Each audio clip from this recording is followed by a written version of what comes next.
You're listening to Drinks and a Movie with your host, Rudy. Spoiler alert. What's up, everyone? Welcome to Drinks and a Movie podcast. This week, I'm going to be joined by my friend, Edgar Machuca. He's someone I used to work with on set years ago, and he's coming onto the show for the first time to discuss John Carpenter's film, They Live, one of my all-time favorites. We've recorded it over Zoom a couple months ago. I think we did this back in January, so it's just been kind of, shelved for a minute. And we didn't drink on the show, so I'm going to do a quick little review here right now before getting into the movie. So last week I did the Jack Daniel's 10-year-old. I think it was batch 2, I want to say. This week we're doing Jack Daniel's 12-year-old Tennessee whiskey, 107 proof, and this is also batch 2. Just several weeks ago, or a couple weeks ago, they released batch 3 of the Jack Daniel's 12.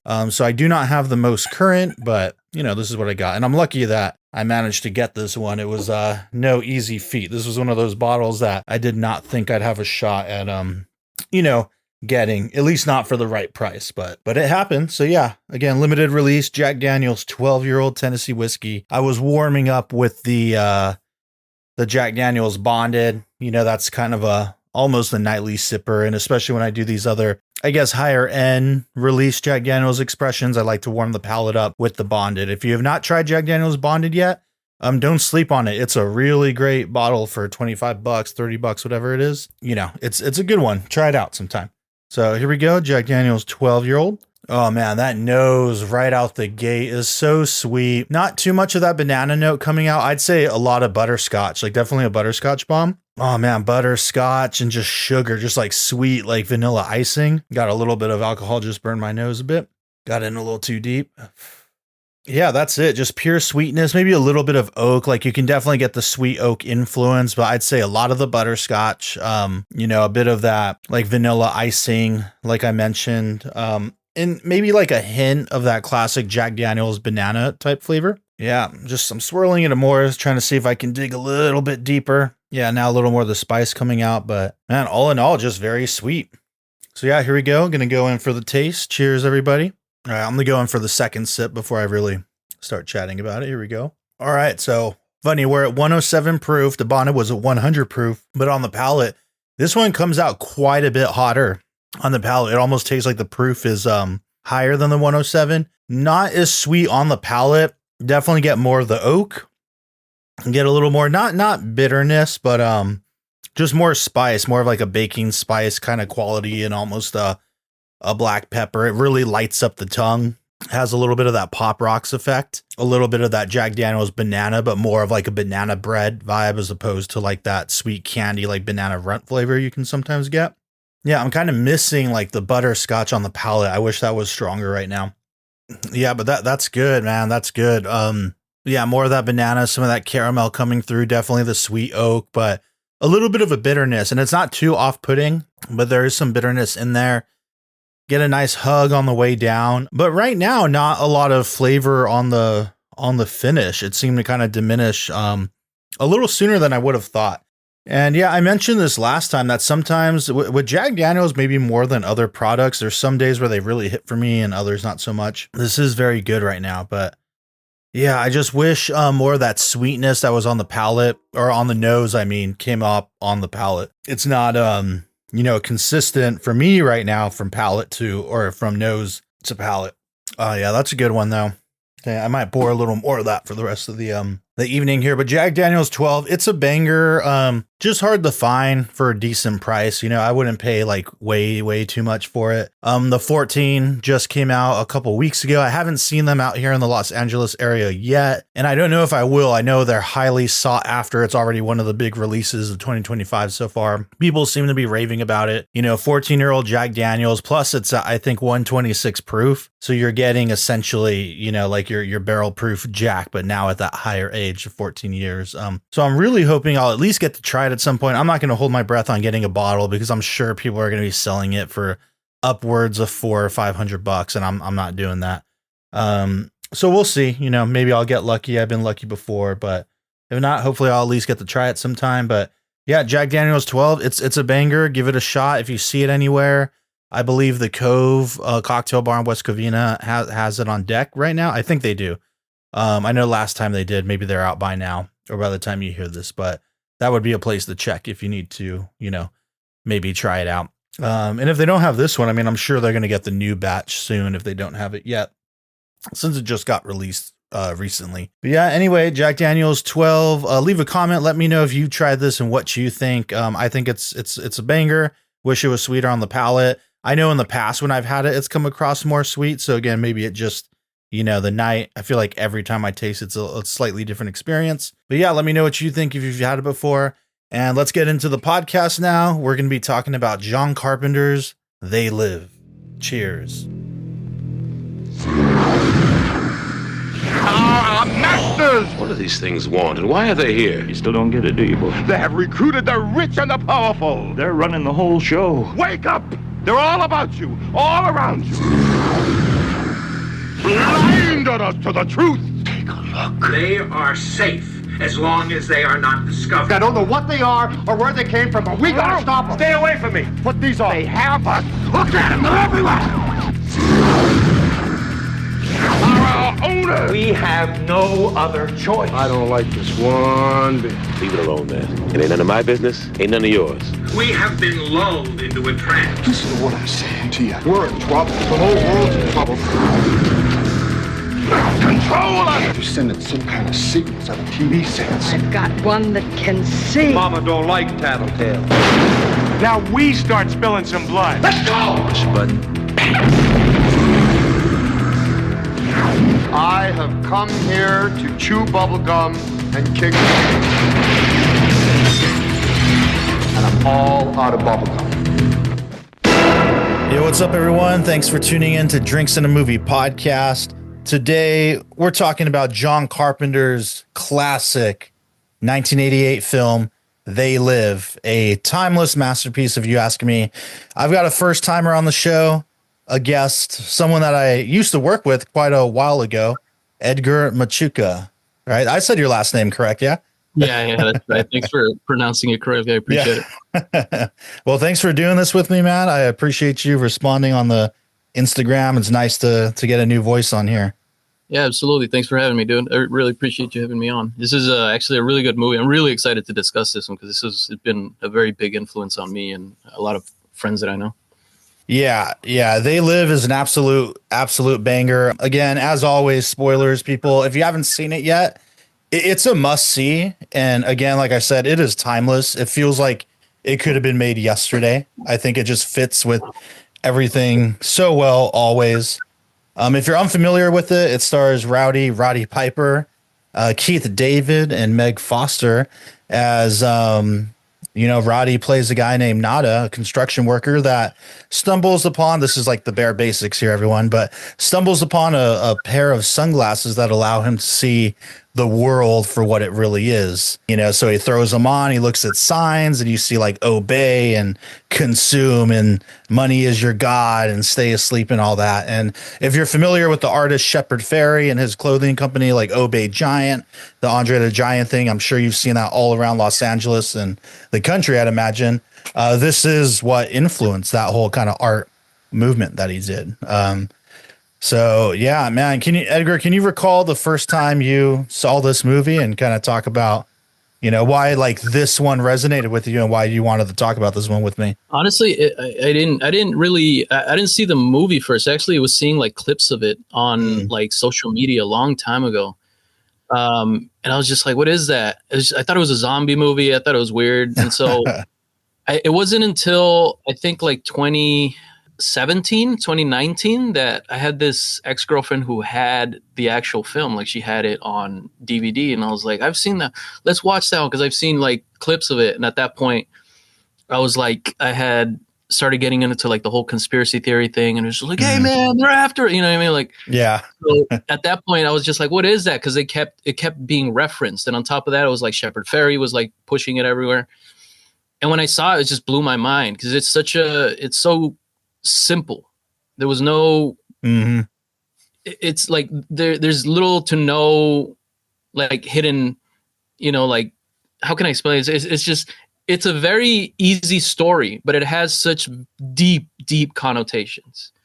It's a very straightforward, like the storyline is very, very easy, but everything that it means is gigantic. You know what I mean? And it's kind of like, it's on par with like Orwell's 1984, to where it's just like, it's this very telling story of what the world would be. And this is just like a retelling of something to that degree, to where it's like the Big Brother is always watching. You know what I mean? Yeah. No, man, that's really well said. And I mean, I think it's like I think there's something to this film as far as like political wise, as far as like the wealth divide and all this stuff. There's such gigantic connotations that come with just this simple storyline that I think that's the reason it's held up so well, is because it does have this very poignant commentary on like what the world has continued to be. Like, this was made, like, when this was made, like the 80s? 88. Yeah. And so it's imagine Orwell holding up that long. Like, how long do you think this movie, you know what I'm saying?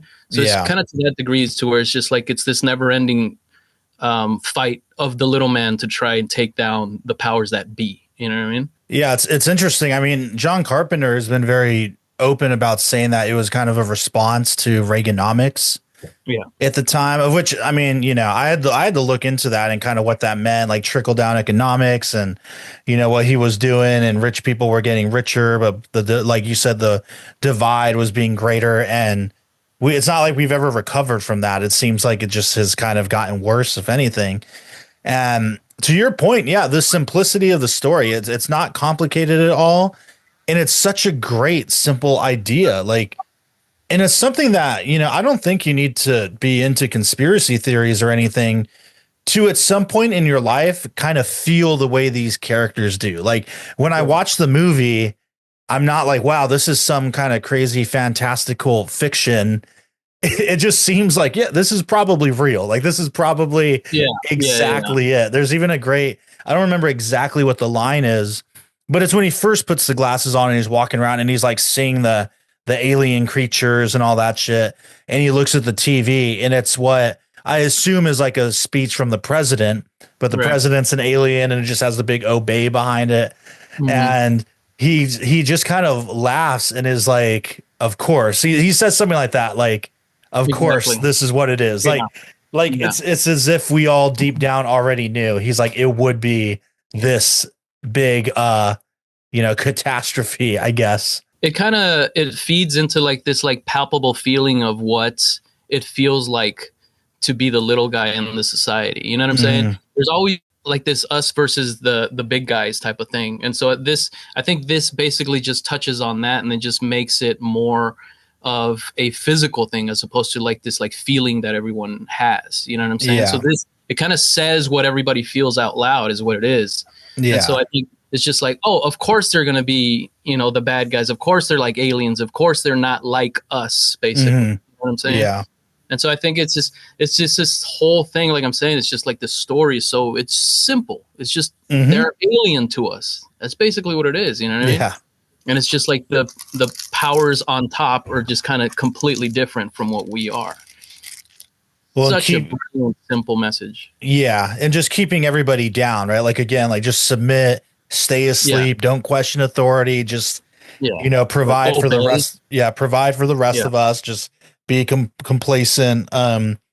You know, and talking about his character too, Nada, Roddy Piper's character, and even Keith David, who is such a great actor, man. Yeah. Like, my dream is to direct a movie with Keith David someday. But, you know, I love that with those two characters and even rest of the kind of people they're hanging out with in this, I think they call it Justiceville, like that kind of shanty tent city, because they're all just kind of homeless, you know, or like quite literally homeless. And I like that it doesn't, like, those characters don't come from a place of just like complaining and, you know, all that.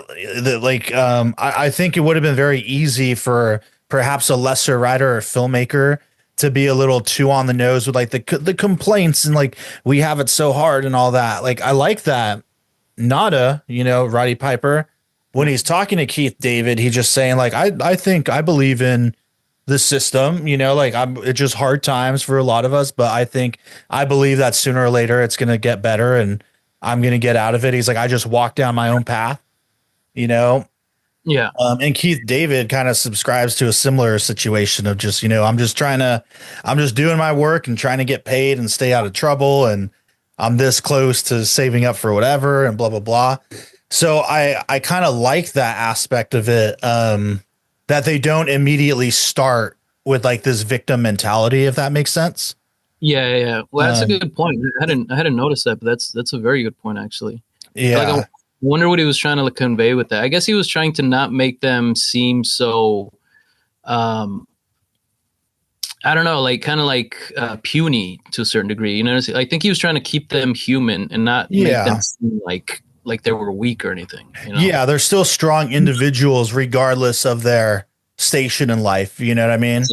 And they still have some degree of hope, which I think is, and I'm indifferent probably sounds a little too negative of a word, but almost like that, like he says, I believe in what we're doing. It can be better. And that's probably honestly most people. Like, I know for me, I mean, it's shitty to say, but I'm just out here trying to survive, man. I'm just like getting my paycheck and just trying to have a good time while I'm over here. And I can't really focus on all these causes and all that because I'm just trying to help myself first and foremost, Yeah, I mean, I think that's what it is. I mean, I think this is one of the first times that I saw that I understood what they meant by like asleep or something like that. Cause they have like, there was this guy, I just watched this right now. It was just like the guy who was like, they're trying to transmit a signal out through television, right? Yeah. And so he was like preaching over the television, kind of like they did in like I Am Legend, like 28 Days Later and all that stuff, to where they're trying to send the message out to humanity. They're like, hey, we can see them now. We're like affecting them. Like we're trying to steal the signals. Like, don't worry, you're not alone. Stuff like that. It's like the only reason they have power is because we're asleep. And I think that's the first time that I started like realizing what that meant. Yeah. To where it's just like what it was is just like it was like this transformation of Roddy Piper. It was just being exactly what the rest of the characters are and turning into quote unquote like a radical, you know what I'm saying? For like justice or whatnot, right? And it basically just started with him just asking questions. It's like, hey, what is that? You know what I'm saying? So that's literally all it took is just him being activated by the knowledge of discovering these like horrible things that are happening. And I think specifically they wrote this character because he is a wrestler, because he is strong, because he's all of these things. He is the hero recipe. You know what I'm saying? Yeah. Yeah, that's really well said. I do think it's kind of funny. Like more and more, it makes me laugh that he immediately just kind of goes on a killing spree. Just in broad daylight. I've come here to chew bubble gum and kick ass, and I'm all out of bubble gum. Which I guess was, and it's another thing that's really charming about this movie and what I love. And I actually, it's like a fun kind of wacky movie. Like there's a really long fight scene they have in the alley that's super ridiculous. There's him saying lines like that and just other funny moments. Like it really balances out some humor and absurdity with the darker tones. Right. Like one of the darker moments that comes to mind is when the cops just raid Justiceville, like the shanty town, and they're like running everything over with the bulldozer, and they're like beating down the old guy and the blind preacher. Like they're just getting beat down in the alley by these like faceless cops. And I like the way he does that too. It's almost the way he shoots the gang members in Assault on Precinct 13, if you've ever seen that, where you almost never see their faces. They're always silhouetted. So he does a similar thing in here with the cops where they're either silhouetted or they have like the SWAT helmets on. So they're like these faceless, people, this like faceless enemy. And I just think that's really interesting. And that's a pretty dark moment, but then you get a good balance of the humor and everything. And, I forgot where I was going with that, but no, I get your point. I completely agree. I mean, I think it's a mix, because the thing is, it's like you can't just preach at people the entire time, and I think that's what he was trying to do. This is entertainment, so he was just trying to entertain. He just kind of brought this very poignant message in throughout. You know what I'm saying? It wasn't so much that he was like, because it's not like I've heard criticism about Spike Lee, to where everything in his movie is just very, very obvious and like preachy. And so I think he was trying to avoid that. I think he's very good at being able to tell this message without having to like shove it in your face and be like, look, this is what you're supposed to be thinking. You know what I'm saying? Yeah. And that's something that current filmmakers need to take note of in our generation right now, in my opinion. Yeah, I mean, I think it's like it's such a difficult thing to do. I understand, because you do have to find like certain circumstances and kind of like actions and things that would elicit the questions to be asked. Like really good filmmakers are able to make situations that make people ask the right questions. You know what I'm saying? Or think the right things, or kind of if you have to allude to it without saying it. You know, it's like the way Airplane was like the funniest movie ever, but none of the characters ever laughed in it. Right. Does that make sense? And so it was like, because in their world, it's serious to them. Exactly. Yeah. That's exactly what it is. Like they're playing it dead serious. Like it's not funny to them. That's real life. Jive talk is real life. Like these insane situations are happening to this like very real looking people, and no one thinks it's funny unless you're the third person watching. You know what I'm saying? Yeah. So this is kind of that, except with just like a political message. It's just kind of like this guy going through this crazy thing, and you're like rooting for him. And so you're just asking these questions like, what the fuck? Like, is that real? Like, is this really happening to us? Like, it kind of makes you kind of reflect to a certain degree what your world is. Because like you said, he goes on this killing spree, right? He goes on this killing spree, he starts doing all these things. It was just like, now it's basically is like what this like Luigi situation is happening, right? With the CEO of like the insurance company, like that. This is one of the truest movies that goes with life imitates art. Yeah. You know what I mean? So this is like the fruition of times to be, you know what I'm saying? So this it's kind of like the way Orwell, we think, quote unquote, he predicted a lot of these things, but I think personally, if you put that idea like the way this is putting that idea out there, people will make it a reality, because life does imitate art, because the idea does like predate the actions, if that makes sense. Yeah, so I feel that. I think this is kind of like one of those films to where it's just like he is trying to give people hope as far as like, don't worry, we can still win. Yeah. You know what I'm saying? Even if it just takes one crazy wrestler who shoots people with magic glasses. Yeah. You know what I mean? Like, I do. I mean, I'm jumping way ahead here, but I do like that. You know, John Carpenter's never afraid to do a really dark ending, you know, or have it be pretty grim. So one, I get really bummed out that they get betrayed by Meg Foster, Holly or whatever. Yeah. In like the final stretch, you know, she was a bitch. And then she caps Keith David quite unceremoniously, who again was one of the characters that like didn't even want to be involved. And that's to that point, right? It's almost like the ignorance is bliss. Like, he doesn't want to put the glasses on. He doesn't even want to hear it. He's like, I'm just stay away from me. I'm just going to go to work. I'm going to live the day to day. I don't even want to know, you know, again, just staying asleep to the whole thing. Exactly. But then they have their wild fight, which, you know, clearly is just John Carpenter being like, hey, we got a pro wrestler. We got to do some stunts and have a crazy 6-minute fight scene and have them just write like the bubblegum line and many others. I guess, you know, a lot of that stuff wasn't in the script. And so John Carpenter would tell him like, hey, just write down like, what's the kind of shit you would say in wrestling? Give me like a bunch of options and then let's try them out. And so that's why you get, you know, some of those fun lines. But oh, no way. Did that come from Roddy Piper? Really? I didn't know that.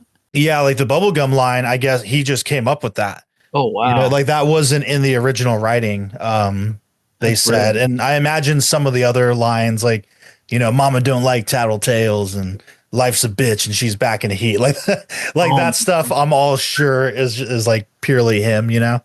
Do you think this was the inspiration for Duke Nukem?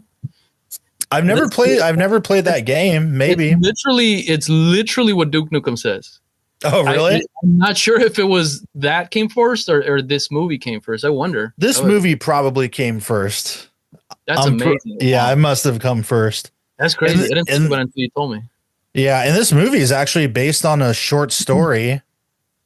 Oh man, I forgot the name of it, and I think I read it back when I first saw the movie.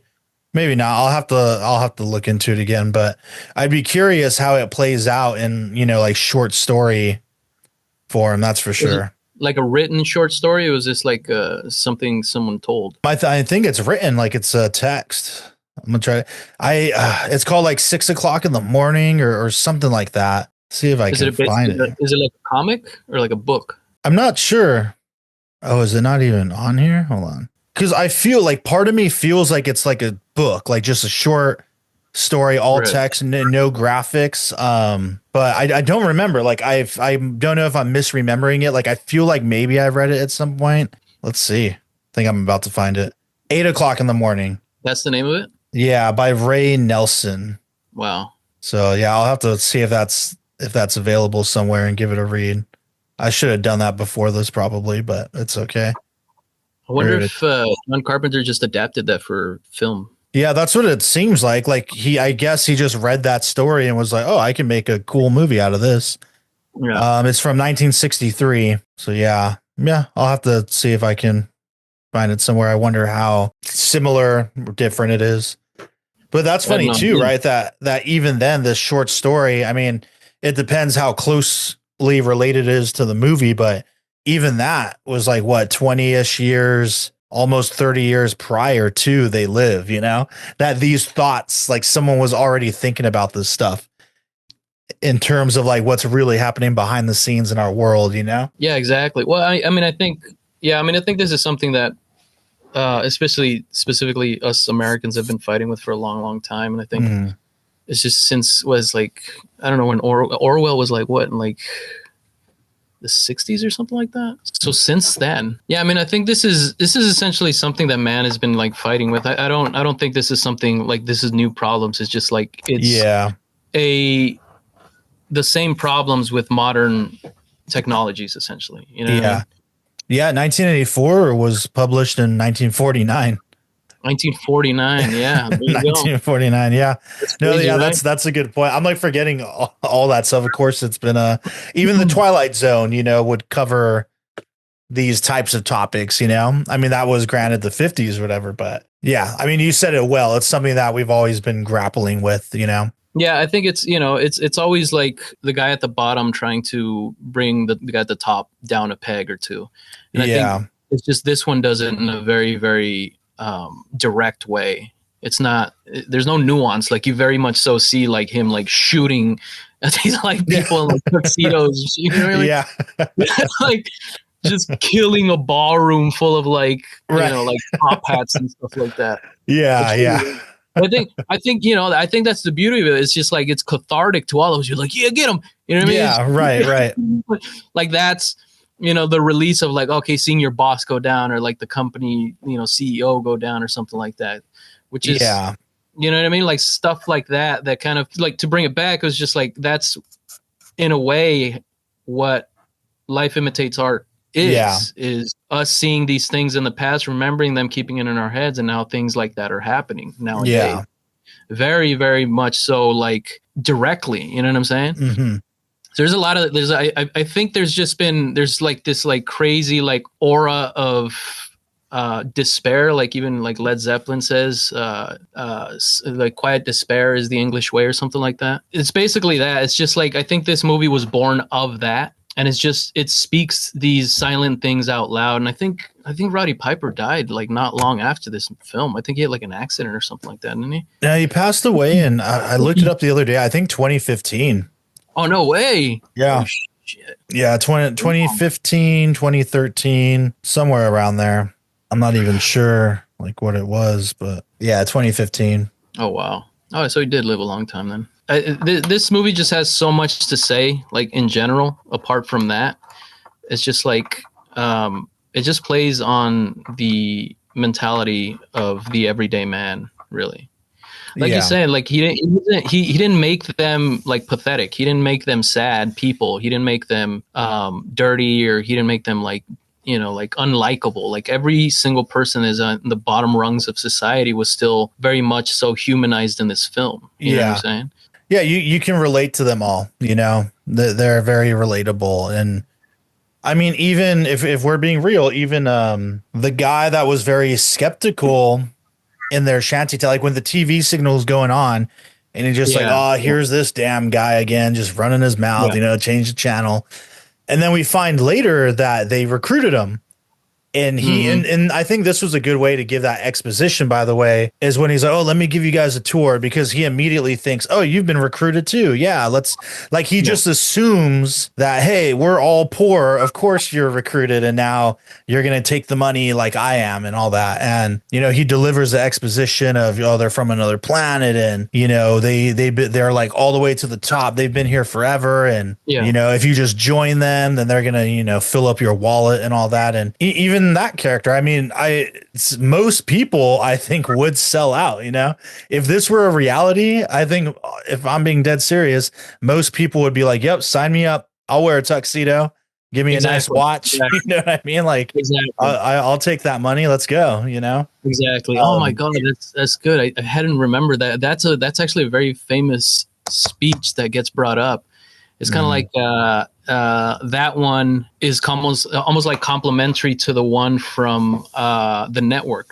Remember Network? I never saw that one. Oh my god, that one is another really, really good, like the rich guys are trying to get us type thing. There's a very, very, very famous monologue done by an actor called Ned Beatty. He's actually I have that one actually in DVD. I'll let you borrow if you want. And there's in the behind the scenes, he said we're talking about a completely different movie, but Ned Beatty said he had to memorize that speech in like the 14-hour flight that he had. So in 14 hours, he had to memorize the speech and be on set and deliver it.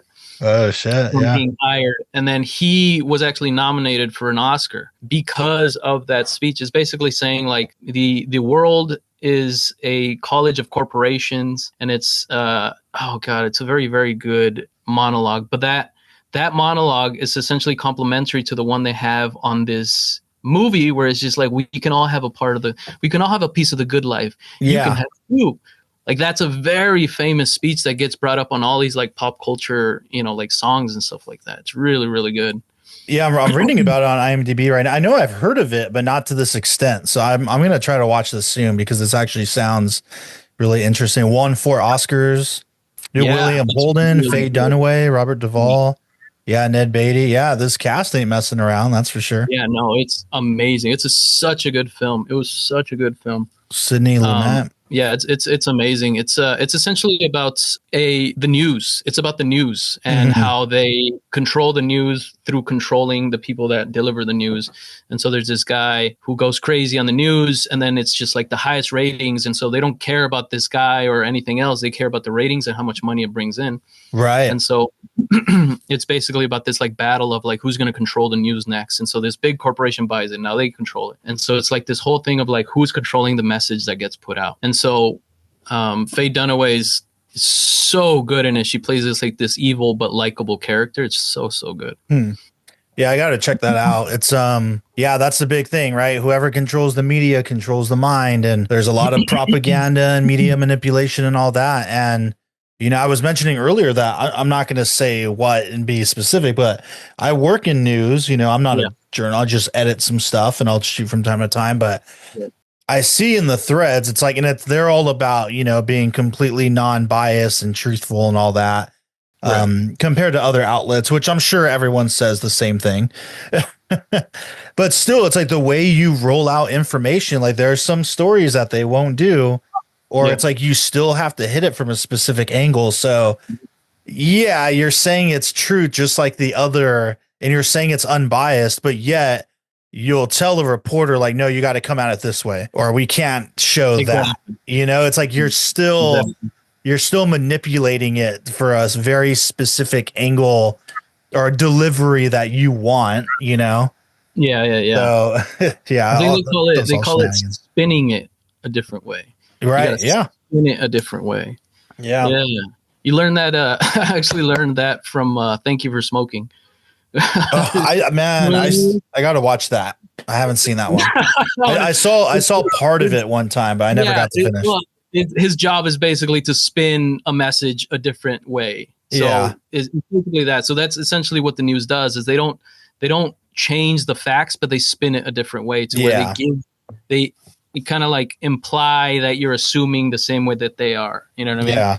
Oh, So yeah. it's never really objective, but when it goes back to the same thing. It's just like, who is funding this, which Mhm. goes back to they live. Yeah. Because that's essentially where, you know what I mean, where the money comes from. Is just like, that's who will control the message that goes out. That's control, like the, you know, the general consensus of how people are going to feel about one thing or another. So when you're talking about impartial media, like I think the most impartial media is the stuff you find like on Instagram, like people like with their phones and stuff like that, because that's just video. Like no one's speaking. You know what I'm saying? If they gave news without speaking, I think that would be impartial media.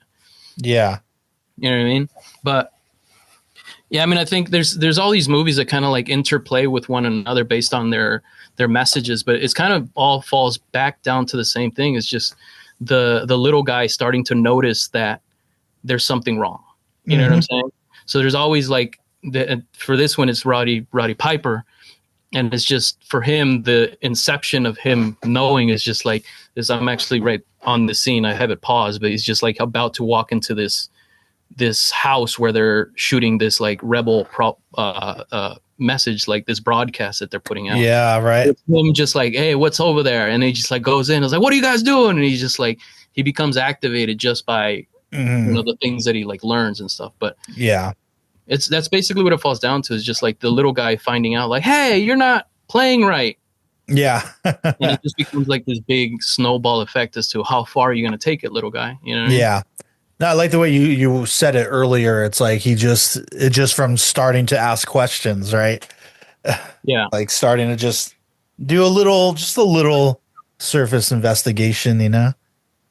Yeah, dude. I mean, you know, that's essentially the that's basically anyone. You know what I'm saying? So that's any guy. So once you start asking questions, that's when they start finding out. And I think that's what really, you know, gets to people, is like, oh, look, maybe we should find out something. You know what I mean? So I think this activates a lot of people, because I know a lot of, you know, quote unquote conspiracy theories that started with like just movies like this. You know what I mean? Right. What's this all about? You know what I mean? Like, yeah. yeah. I mean, I think these movies have very, very deep messages with just the easiest, very simple story. It's just guys fighting, shoot 'em up. You know what I mean? It's just like, how easy is that? He puts on the glasses, everything turns monochrome, and then there's messages. You know what I'm saying? Yeah, no, it's brilliant. Like it's, you know, touched by God genius type work here, you know, like, just super brilliant. And to, you know, what we were kind of talking about earlier. Yeah. Never ever feels preachy, you know, like John Carpenter may have had something clearly had something he wanted to say, but it's not beating you over the head with it. And it just shown, you know, like we're experiencing it the way he experiences it. It's not like he puts the glasses on and he sees everything and he suddenly gives a monologue about how the audience needs to feel about this. He's just walking around and like taking it in. Yeah. And then he starts blowing people away with the shotgun, you know? Yeah, exactly. He kicks down a door and starts a Tommy gun. Yeah, exactly. Yeah. But yeah, beyond that, you know, it just all kind of unfolds and you're seeing it unfold for these characters. And, you know, yeah, I just love that aspect of it. I mean, I love everything about this movie. The other movie show I do, you know, we talked about this film, and that dude was saying that he thinks they should remake this better. And I told him, I was like, one, you're not making it better than this. Like, this is just what it is. And it needs that charm and that 80s vibe. It needs Roddy Piper. It needs the one-liners.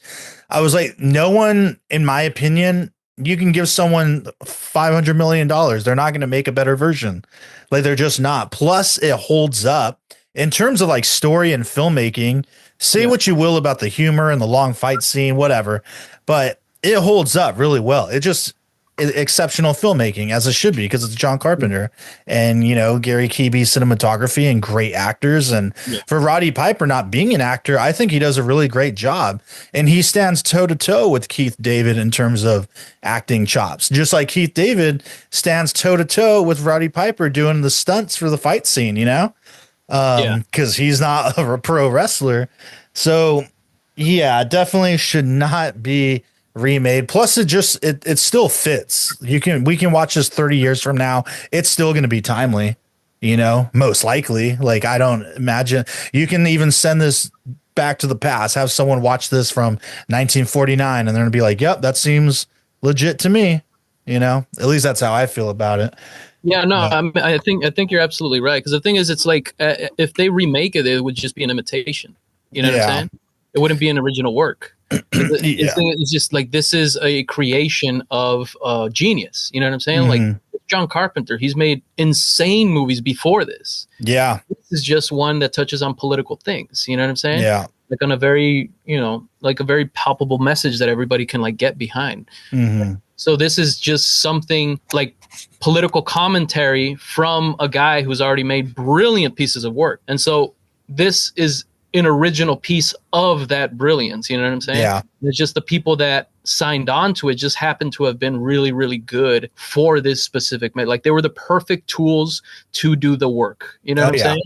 Yeah. It was like, you can't, there's like, how could you remake this any better when the original like genius is the one that created, you know what I'm saying? Like, yeah, no, for sure. Well, and it also, I think part of what makes it work too is the element of humor and the fact that it's, this pro wrestler turned actor and even Keith, like just all the people involved here, even the guy that plays the dude who betrays them in the end, like he's always playing like homeless guys.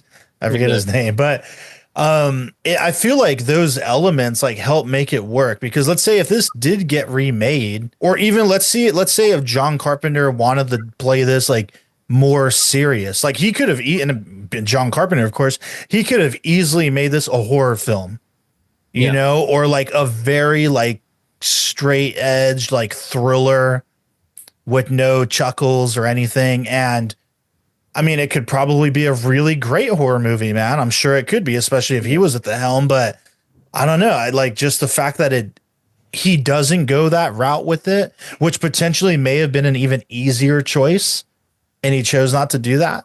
I think just adds to it. Like, I think if someone remade it now, it would probably be too serious, and just kind of a bummer. Right. But do you think he was trying to keep it like under suspicion? Like, do you think he was trying to keep it under the radar by getting these guys and playing it the way he did? Maybe, because it's John Carpenter, I don't think so. Because one thing, like, he's one of my all-time favorite directors, and one of the things I love about him is just his attitude and his like indie spirit. Right. That he is a very just like, I don't give a fuck person. Right.